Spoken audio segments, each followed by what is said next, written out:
नमस्कार साथियों, स्वागत है आप सभी का हमारे यूट्यूब चैनल पर। आज के इस वीडियो में 17 और 18 नवंबर का जितना भी महत्वपूर्ण हमारा मध्य प्रदेश का करंट अफेयर्स बन सकता है उसको हम डिस्कस करेंगे। तो वीडियो में जो है लास्ट तक बने रहिएगा। सबसे शुरू में यहाँ पर आपको बता देते हैं कि आज का हमारा सेशन किस प्रकार से रहेगा। तो सबसे पहले आज का मध्य प्रदेश का करंट अफेयर्स हम डिस्कस करने वाले हैं। उसके बाद मध्य प्रदेश करंट अफेयर्स पंच नाम से एक सीरीज हमने स्टार्ट की है, जिसके अंतर्गत जनवरी से लगाकर अक्टूबर माह तक का जितना भी महत्वपूर्ण हमारा मध्य प्रदेश का करंट अफेयर्स है उसके 5 क्वेश्चंस जो है इस सीरीज के अंतर्गत हम डिस्कस करेंगे। उसके बाद एमपी जीके स्पेशल टॉपिक के अंतर्गत है मध्य प्रदेश जीके से संबंधित है एक महत्वपूर्ण टॉपिक हमारा यहाँ पर डिस्कस किया जाएगा। और सबसे लास्ट में कल के करंट अफेयर्स का हम एक बार रिवीजन करेंगे। तो इस प्रकार से हमारा आज का यह जो है सेशन रहेगा। तो चलिए शुरुआत करते हैं आज के इस सेशन की। और सबसे पहले आज का हमारा मध्य प्रदेश का करंट अफेयर्स यहाँ पर हम डिस्कस कर लेते हैं। तो आज के मध्य प्रदेश के करंट अफेयर्स का यहाँ पर हमारा पहला क्वेश्चन है कि प्रधानमंत्री नरेंद्र मोदी ने मध्य प्रदेश में Madhya Pradesh sickle cell mission अभियान को कब लॉन्च किया है। 4 ऑप्शन है, 15 नवंबर, 16 नवंबर, 17 नवंबर या फिर 18 नवंबर। तो इसका आपका जो राइट आंसर बनता है वह बनता है 15 नवंबर को मध्य प्रदेश में प्रधानमंत्री नरेंद्र मोदी के द्वारा Madhya Pradesh sickle cell mission जो है आपका शुरू किया गया या इस अभियान को लॉन्च किया गया। चलिए सबसे पहले इससे जुड़ी कुछ महत्वपूर्ण जानकारी यहाँ पर आपको बता देते हैं। तो इसको जो है लॉन्च किसने किया, प्रधानमंत्री नरेंद्र मोदी के द्वारा किया गया।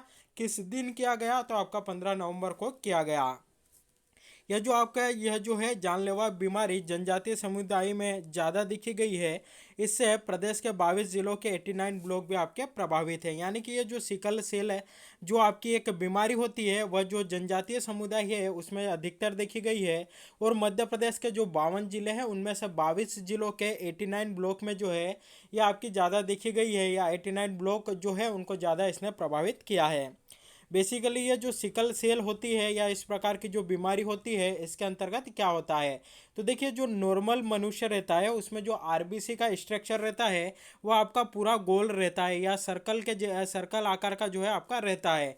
लेकिन यह जो आपके अगर किसी को सिकल सेल नामक बीमारी हो जाती है तो इसमें आरबीसी का आकार ऐसे तो गोल होता है, लेकिन सिकल सेल की बीमारी के कारण आरबीसी का जो आकार है हंसिए की तरह हो जाता है। तो इसका जो आकार है उसमें जो है परिवर्तन हो जाता है। तो यह जो सिकल सेल क्या है, तो एक प्रकार की बीमारी है जिसके अंतर्गत जो आरबीसी होते हैं, रेड ब्लड सेल्स होते हैं, उसका जो आकार है उसमें आपका परिवर्तन हो जाता है। तो इसी से संबंधित है सिकल सेल मिशन अभियान जो है मध्य प्रदेश में प्रधानमंत्री नरेंद्र मोदी के द्वारा 15 नवंबर को इसको लॉन्च किया गया। तो यहाँ से भी क्वेश्चन आपका बन सकता है, क्योंकि इस प्रकार की जो है आपकी इस प्रकार की जो बीमारी है अधिकतर जो जनजातीय समुदाय है उसमें देखी गई है। और इसको 15 नवंबर को ही आपका इसलिए लॉन्च किया क्योंकि प्रतिवर्ष 15 नवंबर को आपका जनजातीय गौरव दिवस मनाया जाता है। और किसके जन्म दिवस पर मनाया जाता है, तो यह जो है आपका बिरसा मुंडा जी के जन्मदिन पर मनाया जाता है।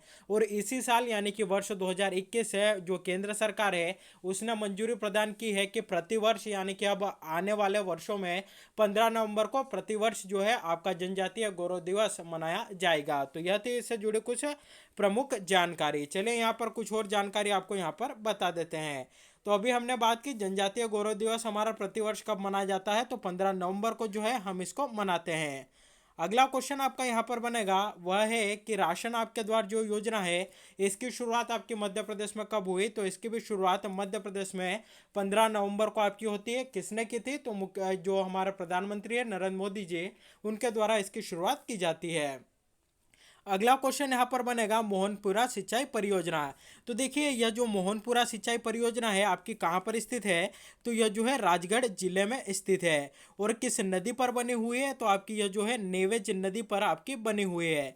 तो अब यहाँ पर सोच रहे होंगे कि इसको जो है यहाँ पर इंपॉर्टेंट एक्स्ट्रा फैक्ट में लाने का क्या उद्देश्य है या क्यों लाया गया। तो देखिए यह जो मोहनपुरा सिंचाई परियोजना जो कि राजगढ़ की नेवेज नदी पर आपकी स्थित है, इसका जो शुभारंभ है वर्ष 2018 में प्रधानमंत्री नरेंद्र मोदी जी के द्वारा ही किया गया था। तो यहाँ से भी संबंधित एग्जाम में क्वेश्चन आया हुआ है। तो इस प्रकार हमें यह याद रखना है कि जहाँ पर भी प्रधानमंत्री नरेंद्र मोदी जी के द्वारा जिस भी योजना का शुभारंभ किया जाता है जो कि हमारे मध्य प्रदेश से रिलेटेड हो, या कोई सी परियोजना हो, या कोई सा सौर प्लांट हो, वहाँ से संबंधित क्वेश्चन हमें एग्जाम में देखने को मिलेगा। इसलिए यह जो है यहाँ पर रिविजन के तौर पर आपकी लाई गई है कि मोहनपुरा सिंचाई परियोजना कहाँ पर स्थित है, आपकी राजगढ़ जिले में स्थित है, किस नदी पर स्थित है, नेवेज नदी पर स्थित है, और इसका जो उद्घाटन है प्रधानमंत्री नरेंद्र मोदी के द्वारा किस वर्ष में किया गया, वर्ष 2018 में इसका उद्घाटन आपका किया जाता है। अगला जो हमारा यहाँ पर है रीवा सोलर पावर प्लांट है, यह आपका कहाँ पर स्थित है, तो यह जो है आपका रीवा जिले में स्थित है। और मध्य प्रदेश का सबसे बड़ा सोलर पावर प्लांट कौन सा है, तो आपका रीवा का जो सोलर पावर प्लांट है यही जो है आपका मध्य प्रदेश का सबसे बड़ा सोलर प्लांट है। और इसका भी उद्घाटन जो है प्रधानमंत्री नरेंद्र मोदी जी के द्वारा कब किया गया था, तो 10 जुलाई 2020 को, डेट याद रखिएगा 10 जुलाई 2020 को रीवा का जो सोलर पावर प्लांट है इसका उद्घाटन प्रधानमंत्री नरेंद्र मोदी जी के द्वारा किया गया था। और किस जिले में स्थित है, तो यह आपका रीवा जिले में स्थित है।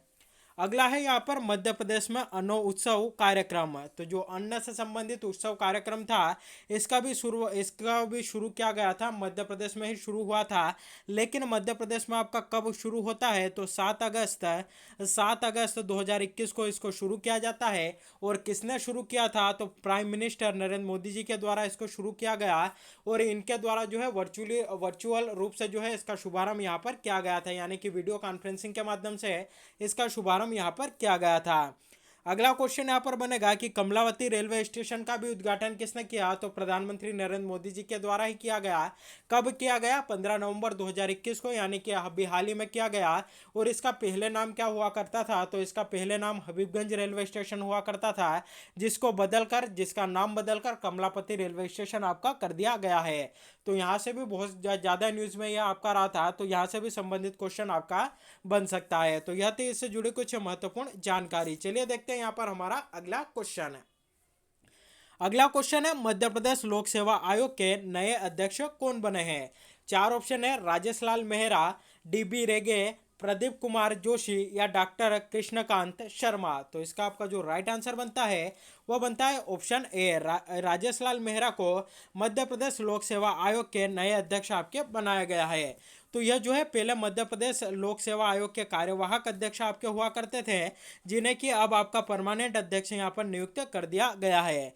वे अब तक आयोग के सदस्य और कार्यवाहक अध्यक्ष थे। साथ ही जो डॉक्टर कृष्णकांत शर्मा है इनको सदस्य के पद पर नियुक्त करने का अनुमोदन किया है, यानी कि जो हमारा राज्य का जो मंत्रिमंडल होता है उसके द्वारा इसका अनुमोदन किया गया, और उसके बाद इनकी यहाँ पर जो है नियुक्त हो जाएगी। तो सीधा सीधा क्वेश्चन आएगा, मध्य प्रदेश लोक सेवा आयोग के वर्तमान में अध्यक्ष कौन है, उनका नाम है राजेश लाल मेहरा। चलिए यहाँ पर एक बात आई है कि नियुक्ति की, तो अगर आपसे पूछा जाए कि जो मध्य प्रदेश लोक सेवा आयोग है या फिर जो राज्य लोक सेवा आयोग होते हैं उनके सदस्य और उनके अध्यक्षों की नियुक्ति किसके द्वारा की जाती है, तो उसके अध्यक्ष और सदस्यों की जो नियुक्ति है राज्य के राज्यपाल के द्वारा आपकी की जाती है। तो यहाँ से भी संबंधित एग्जाम में कई बार क्वेश्चन आपका आया हुआ है। चलिए यहाँ पर 3 ऑप्शन और आपके यहाँ पर दिए गए, जिनमें से 2 ऑप्शन तो हमने यहाँ पर डिस्कस कर लिए। राजेश लाल मेहरा वर्तमान में मध्य प्रदेश लोक सेवा आयोग के अध्यक्ष है, डॉक्टर कृष्णकांत शर्मा वर्तमान में मध्य प्रदेश लोक सेवा आयोग के सदस्य है। वहीं डीबी रेगे, इनकी बात करें तो यह जो है मध्य प्रदेश लोक सेवा आयोग के प्रथम अध्यक्ष थे। तो अगर आपसे सीधा सीधा क्वेश्चन पूछा जाए कि मध्य प्रदेश लोक सेवा आयोग के प्रथम अध्यक्ष है, आंसर आएगा आपका डीबी रेगे। वहीं प्रदीप कुमार जोशी, इनकी बात करें तो यूपीएससी के वर्तमान में अध्यक्ष आपके कौन है, तो प्रदीप कुमार जोशी है। तो एमपीपीएससी यूपीएससी दोनों से जुड़ी जानकारी यहाँ पर आपको बता दी। चलिए इससे जुड़ी कुछ महत्वपूर्ण जानकारी आपको यहाँ पर और बता देते हैं। अगर यहाँ पर हम बात करें मध्य प्रदेश राज्य लोक सेवा आयोग की कि इसकी स्थापना कब होती है, तो इसकी जो स्थापना आपकी की जाती है 1 नवंबर 1956 को इसकी स्थापना होती है। राज्य पुनर्गठन आयोग जो अधिनियम था 1956 का जो अधिनियम था उसकी धारा 118 का जो क्लोज 3 था उसके तहत मध्य प्रदेश राज्य लोक सेवा आयोग की स्थापना आपकी की जाती है। तो सीधा सीधा क्वेश्चन आएगा, स्थापना कब होती है, 1 नवंबर 1956 में इसकी स्थापना होती है। इसके मुख्यालय की बात करें तो इसका मुख्यालय आप सभी जानते होंगे, इसका जो मुख्यालय है इंदौर में स्थित है। वहीं अगला क्वेश्चन बनेगा कि प्रथम परीक्षा का आयोजन, यानी कि मध्य प्रदेश राज्य लोक सेवा आयोग के द्वारा अपनी जो प्रथम परीक्षा है वह कब ली गई थी, तो वर्ष 1958 में ली गई थी। 1956 में गठन हुआ, उसके बाद 1958 में इस आयोग के द्वारा अपनी पहली परीक्षा जो है ली गई थी।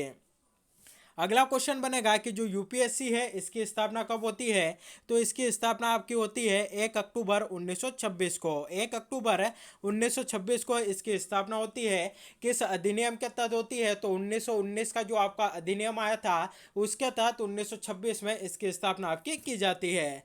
वहीं यहाँ पर अगर आपसे पूछा जाए कि जो यूपीएससी है उसका वर्णन है भारतीय संविधान के किस अनुच्छेद और किस भाग में आपका यहाँ पर देखने को मिलता है, तो इसका यहाँ पर जो उल्लेख है भाग 14 अनुच्छेद 315 से 323 तक है। तो भारतीय संविधान के भाग 14 में अनुच्छेद 315 से लेकर अनुच्छेद 323 तक यूपीएससी का जो है आपको यहाँ पर उल्लेख देखने को मिलेगा। यह थी इससे जुड़ी कुछ महत्वपूर्ण जानकारी।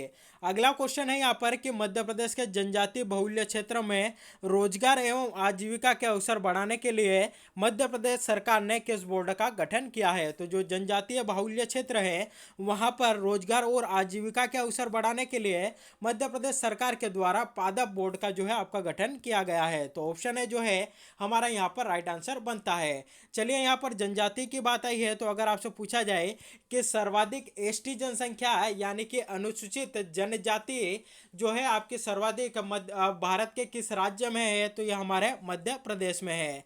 और मध्य प्रदेश के किस जिले में सर्वाधिक एसटी जनसंख्या है, तो वह आपकी धार जिले में है। तो इन दोनों को जो है आप अच्छे से याद रखिएगा।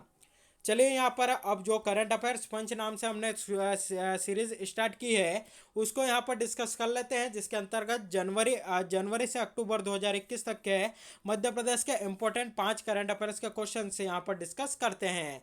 तो पहला क्वेश्चन है कि हाल ही में केंद्रीय मंत्री नितिन गडकरी ने किस प्रोजेक्ट में नर्मदा एक्सप्रेसवे को शामिल करने की घोषणा की है, तो राइट आंसर यहाँ पर आपका बनता है भारतमाला प्रोजेक्ट के अंतर्गत जो हमारा नर्मदा एक्सप्रेसवे है उसको जो है शामिल किया जाएगा। और इस प्रकार की घोषणा जो केंद्रीय परिवहन मंत्री है जिनका नाम है आपका नितिन गडकरी जी, उनके द्वारा यह घोषणा की गई है। अगला क्वेश्चन है मध्य प्रदेश के किस जिले के permit Namdev state table tennis अंडर-13 बालिका वर्ग का खिताब अपने नाम किया है, तो इनका जो संबंध है मध्य प्रदेश के भोपाल जिले से है। अगला क्वेश्चन है हाल ही में किसे हिंदी साहित्य और ज्योतिष्य के क्षेत्र में मैजिक बुक ऑफ रिकॉर्ड द्वारा उत्कृष्ट शिक्षाविद पुरस्कार 2021 की उपाधि से आपका सम्मानित किया है, तो डॉक्टर घनश्याम ठाकुर को इस अवार्ड से आपका सम्मानित किया है। अगला क्वेश्चन बनेगा हाल ही में डॉक्टर हरि सिंह गौर विश्वविद्यालय की पहली महिला कुलपति कौन बनी है, तो राइट आंसर बनता है प्रोफेसर नीलिमा गुप्ता। तो इस विश्वविद्यालय की जो कि मध्य प्रदेश का केंद्रीय विश्वविद्यालय है इसकी जो है पहली महिला कुलपति बनी है, इसलिए इनका नाम हमारे लिए इम्पोर्टेंट बनता है। और इस विश्वविद्यालय की बात करें स्थापना इसके आपकी 1946 में हुई थी। इसे जो है सागर यूनिवर्सिटी के नाम से भी आपका जाना जाता है। अगला क्वेश्चन यहाँ पर देख लेते हैं कि मध्य प्रदेश की कौन सी नगर पालिका प्रधानमंत्री आवास शहरी अवार्ड 2021 के 100 डेज चैलेंज पूरा करने वाली प्रदेश की नंबर 1 नगर पालिका आपकी बन गई है, तो यह आपकी बैतूल नगर पालिका है। तो यह थे हमारे 5 इंपॉर्टेंट क्वेश्चन जहाँ से कि क्वेश्चन आपके बनने की संभावना बनती है। चलिए स्पेशल टॉपिक के अंतर्गत आज हम डिस्कस करेंगे मध्य प्रदेश के प्रमुख नगर एवं उसकी प्रसिद्धि के कारण, यानी कि कुछ नगर अपने कुछ प्रसिद्ध किस लिए प्रसिद्ध है वह यहाँ पर हम आपको बता देते हैं। तो अगर आपसे पूछा जाए कि जो खजुराहो जो कि आपका छतरपुर जिले में स्थित है किस लिए प्रसिद्ध है, तो जो अपने कलात्मक मंदिर है उनके लिए यह जाना जाता है। पंचमढ़ी की बात करें तो मध्य प्रदेश का एकमात्र हिल स्टेशन है, इसलिए आपका प्रसिद्ध है। मलाजखंड जिसे कि जहाँ पर कि आपके तांबे की खदानें पाई जाती है और यहाँ पर इसे तांबे की नगरी भी आपका कहा जाता है। पन्ना यहाँ पर बात करें तो यहाँ पर हीरे की खदान है और मध्य प्रदेश का एकमात्र ऐसा जिला जहाँ से आपका हीरा उत्पादन होता है। सांची जो है अपने बौद्ध स्तूपों के कारण प्रसिद्ध है। मंदसौर जो है आपका अफीम उत्पादन के लिए प्रसिद्ध है। इटारसी की यहाँ पर बात करें तो प्रदेश का सबसे बड़ा रेलवे जंक्शन आपका इटारसी है। नेपा नगर है जो कि आपका बुरहानपुर में स्थित है, कागज की मिल के लिए प्रसिद्ध है। भीमबेटका जो कि आपका रायसेन में है, प्राचीन शैल चित्र के लिए प्रसिद्ध है। रीवा जो है सफ़ेद शेरों के कारण आपका जाना जाता है। सिंगरौली की बात करें तो मध्य प्रदेश की सबसे बड़ी कोयले की परत आपकी कहाँ पर है, सिंगरौली में है। और मध्य प्रदेश की ऊर्जा राजधानी आपका किसको कहा जाता है, सिंगरौली को कहा जाता है। भेड़ाघाट की बात करें तो संगमरमर की चट्टानें यहाँ पर पाई जाती है और ये आपका जबलपुर में स्थित है, इसलिए भेड़ाघाट को या जबलपुर को संगमरमर की नगरी के नाम से आपका जाना जाता है। अमलाई जो कि आपकी पेपर मिल है कहाँ पर स्थित है, ये आपके होशंगाबाद में स्थित है। खंडवा किस लिए जाना जाता है, तो यहाँ पर सिंगा जी का मेला लगता है। साथ ही ओंकारेश्वर ज्योतिर्लिंग जो है आपका यहीं पर स्थित है और ओंकारेश्वर राष्ट्रीय उद्यान भी आपका यहीं पर स्थित है। देवास की बात करें तो ये आपका देवास टेकरी के लिए जाना जाता है। धार की बात करें तो यहाँ पर जो है धार का किला भी आपका स्थित है। साथ ही राजा भोज जो है आपके यहीं के प्रसिद्ध राजा हुए, तो इसलिए भोज नगरी के नाम से भी धार को आपका जाना जाता है। 52 गजा यहाँ पर जो है आपके बुद्ध की जो है एक 52 फीट की मूर्ति है, इसलिए यह भी जो है आपका यहाँ पर प्रसिद्ध है। चंदेरी की बात करें तो चंदेरी जो कि आपका अशोक नगर में आता है, चंदेरी की साड़ियों के लिए आपका प्रसिद्ध है। मांडू की यहाँ पर बात करें तो मांडू जो है आपका प्रसिद्ध पर्यटक स्थल है और किस जिले में स्थित है, तो आपका धार जिले में स्थित है। महेश्वर की यहाँ पर बात करें तो महेश्वर भी जो है आपका एक पर्यटक स्थल है। साथ ही देवी अहिल्या की जो राजधानी है, उन्होंने अपनी राजधानी महेश्वर को ही बनाया था।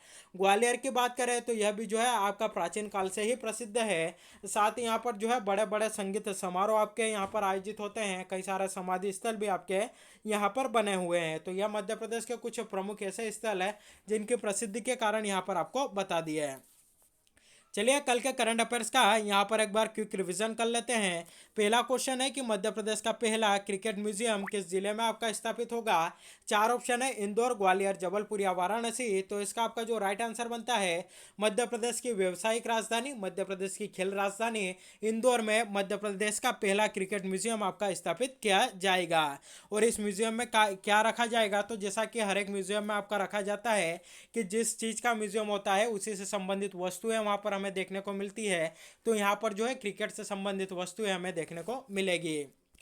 अगला अगला क्वेश्चन हमने यहाँ पर देखा था, वह था कि राष्ट्रीय ध्रुपद महोत्सव समारोह 13 से 15 नवंबर तक मध्य प्रदेश के किस शहर में आपका आयोजित किया गया था। तो राइट आंसर बनता है मध्य प्रदेश के ग्वालियर शहर में राष्ट्रीय ध्रुपद महोत्सव समारोह 13 से 15 नवंबर तक आपका आयोजित किया गया था। तो यहाँ पर हमारा ऑप्शन है यानी कि ग्वालियर राइट आंसर बनता है। तो यह था हमारा कल का मध्य प्रदेश का करंट अफेयर्स। चलिए कल जो है यानी कि परसों हमारा जो वीडियो आया था उसमें क्वेश्चन आपसे यहाँ पर पूछा था कि मध्य प्रदेश के किस स्थान पर जोगेश्वरी देवी का मेला आपका लगता है। तो इसका आपका जो राइट आंसर बनता है वो बनता है चंदेरी में जोगेश्वरी देवी का मेला आपका आयोजित किया जाता है। और चंदेरी जो है आपका किस जिले में स्थित है, तो यह जो है आपका अशोक नगर के अंतर्गत आता है। और जो चंदेरी की साड़ियाँ हैं इनको जीआई टैग भी जो है आपका मिल चुका है।